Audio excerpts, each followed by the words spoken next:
बिस्मिल्लाहिर्रहमानिर्रहीम। नाज़रीन, मैं हूं आपका मेज़बान Arsalan Taimuri, crime world info से।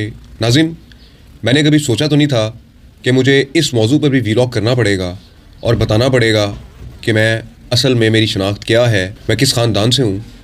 लेकिन नाज़रीन, अब ये नौबत आ चुकी है कि मुझे ये आइडेंटिटी भी एक्सपोज़ करनी पड़ेगी अपने बारे में, और इस पर शदीद किस्म की मज़म्मत करते कुछ लाया अमल इख्तियार करना पड़ेगा। तो भारत में हमारे आबाओ अजदाद औरंगज़ेब आलमगीर जो बादशाह हुए हैं, सबसे ज़्यादा सल्तनत के मालिक रहे हैं सब कॉन्टिनेंट के अंदर, और बड़ा अरसा उन्होंने एक हाफ़ इस्लामी किस्म की गवर्नमेंट चलाई और बहुत अच्छे मामलात किए। नेक इंसान थे, नमाजी थे, परहेज़गार थे।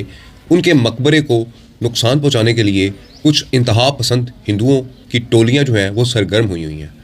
और नाज़रीन, आप यकीन जानिए कि 600-700 साल दौर में जो मुग़लिया दौर हुकूमत रहा है सब कॉन्टिनेंट पर, इसमें हिंदुओं की जितनी फ्रस्ट्रेशन थी, इनके आबाओ अजदाद की इस्लाम के फैलने में जितनी फ्रस्ट्रेशन थी, मुसलमानों के इक़्तिदार की जो फ्रस्ट्रेशन थी, अब नरेंद्र मोदी के आने के बाद हिंदुओं के अंदर से वो बाहर निकल रही है, और वो मुसलमानों के और मुसलमान हुक्मरानों के और मुग़लिया सल्तनत की निशानियों को चुन चुन के ख़त्म कर रहे हैं हिंदुस्तान में से।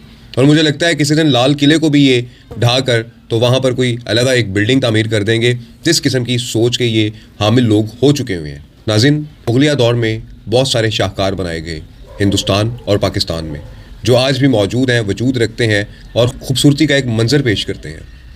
जैसे ताजमहल बनाया गया, लाल किला बनाया गया, लाहौर का शाही किला बनाया गया, और बहुत सारे किले मुग़लिया दौर हुकूमत में तामीर किए गए। मसाजिद तामीर की गई, बाबरी मस्जिद तामीर की गई, बादशाही मस्जिद तामीर की गई, और इन किलों के साथ बड़ी मसाजिद भी तामीर की गई। दिल्ली की शाही मस्जिद तामीर की गई। नाज़रीन, इस तामीर में बाबरी मस्जिद का बड़ा किरदार था।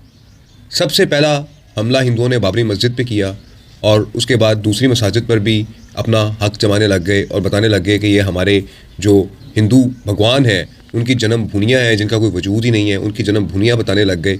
और उसके बाद अब ये कब्रों और मज़ारों को भी नहीं छोड़ रहे। नाज़रीन, इस बेहिसी के ऊपर आज मैंने आवाज़ उठानी थी, क्योंकि मेरा हक बनता है।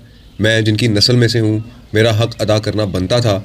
मेरी नस्ल में से बाकी कोई बोले ना बोले, लेकिन मेरा ये हक अदा करना ज़रूर बनता था कि ये जुल्म व जबर हिंदुस्तान जो है वो अभी तक कर रहा है, और ये इसका पाकिस्तान से कोई ताल्लुक़ नहीं, इसका मुसलमानों से ताल्लुक़ है।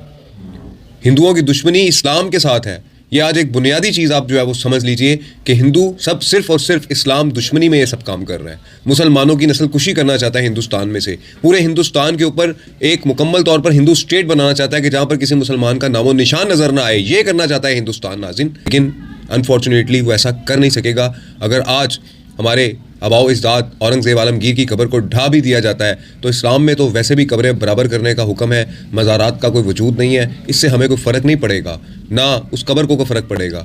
लेकिन नाज़रीन, औरंगज़ेब आलमगीर का नाम रहती दुनिया तक कायम रहेगा, क्योंकि अल्लाह सुब्हानहू व तआला ने उसको इज़्ज़त दी है। और किसी का रहे ना रहे, लेकिन औरंगज़ेब आलमगीर का नाम रहती दुनिया तक कायम रहेगा, क्योंकि उसने नेक अमल किए। दुनिया गवाह है, तारीख़ गवाह है। हम बचपन की किताबों में पढ़ते रहे हैं कि औरंगज़ेब आलमगीर टोपियाँ सी कर और मुसल्ले बनाकर अपना गुजारा किया करता था। नाज़रीन, ऐसा बादशाह, इतना नेक बादशाह, उसकी कब्र को अगर बराबर कर भी दिया जाए तो ये उसके लिए ही बेहतर होगा, क्योंकि सब जानते हैं कि इस्लाम में कब्रें बराबर करने का हुक्म है। कोई वजूद नहीं है इस किस्म की जो है वो डायरियाँ बना देने का। तो नाज़रीन, ये सारी सूरत हाल है।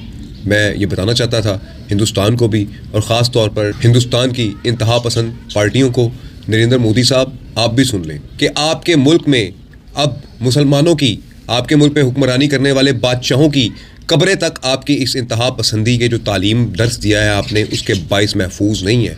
ये सब आपके दिए हुए दर्स का नतीजा है। आपने हिंदुओं को भड़काया है। पहले गुजरात फसादात के अंदर आपने हिंदुओं को भड़का कर मुसलमानों की नस्ल कुशी करवाई, और अब जब से आप वज़ीर आज़म बने हैं, हर इलाके के अंदर मुसलमानों की नस्ल कुशी की जा रही है, मारा जा रहा है, उन्हें काटा जा रहा है, उन्हें भड़काया जा रहा है, उनसे दंगे फसाद करके उनसे उनके घर जला दिए जाते हैं, उनसे उनका रिज़्क छीन लिया जाता है। और ये सब कुछ आपके दौरे हुकूमत में हो रहा है, कि जहाँ पर अब कब्रें भी महफूज नहीं रही हैं। ये नाज़रीन सूरत हाल है हिंदुस्तान की, कि जो हिंदुइज़म को बढ़ाने के लिए इतना आगे बढ़ चुका हुआ है कि अपने प्लान के तहत आहिस्ता आहिस्ता मुसलमानों की नस्ल कुशी भी कर रहा है, और साथ ही उनके जज्बात को मजरू करते हुए उनके मकबरे, उनकी मसाजिद को हदम किया जा रहा है। ये नाज़रीन सूरत हाल है, और इसमें हिंदुस्तान की अदालतों का भरपूर किरदार है। کیونکہ ناظرین یہ وہ عدالتیں ہیں کہ جو ہندوؤں کی نمائندگی کرتی ہیں، مسلمانوں کی نمائندگی کرنے کی اوقات نہیں ہے ان عدالتوں کی. ناظرین یہ صورتحال چل رہی ہے اس وقت ہندوستان کی کہ جہاں پر اب مزارات کو اور مسلمانوں کی آخری نشانیوں کو بھی اس طریقے سے مٹایا جا رہا ہے. اس ویلاگ کے ساتھ اجازت دیجیے. اللہ حافظ.